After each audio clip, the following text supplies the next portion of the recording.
Everyone, good morning. তো আজকে আমার বাড়িতে একজন স্পেশাল গেস্ট আসছে। আমার একটা ছোটবেলার বান্ধবী, মানে ছোটবেলার বলতে আমরা একসাথে স্কুলে পড়েছি, কলেজে পড়েছি। তো ও প্রায় টানা 2.5 বছর পর আমার বাড়িতে আসছে। মানে আগে এরকম ছিল যে আমি ওর বাড়িতে গিয়ে সারাদিন পড়ে থাকতাম, ও আমার বাড়িতে সারাদিন পড়ে থাকতো। সেই বান্ধবী আমার বাড়িতে আসছে 2.5 বছর পর। অ্যাডাল্টহুড বুঝতেই পারছে। সো এনিওয়ে, আমি আজকে ঠিক করেছি যে ওর জন্য রাইস বানাবো। যদিও আমি খুব একটা রান্না বান্না করি না, বাট স্পেশালি আমি আজকের জন্য ফ্রাইড রাইস করবো। আমি ফ্রাইড রাইস করবো, বাকি মাংস টাংস যা আছে সেটা মা করবে। তো চলো আজকের একটা ব্লগ তোমাদের সাথে শেয়ার করি। So let's start.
Hadi. মা,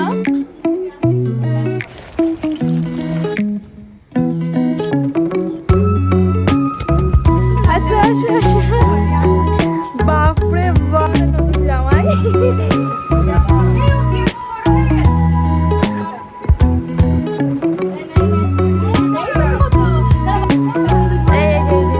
বুড়ো।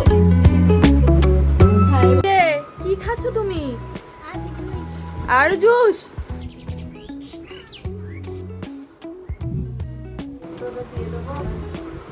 রাইসটা কিন্তু আমি করেছি, সম্পূর্ণ আমি নিজে একা হাতে করেছি।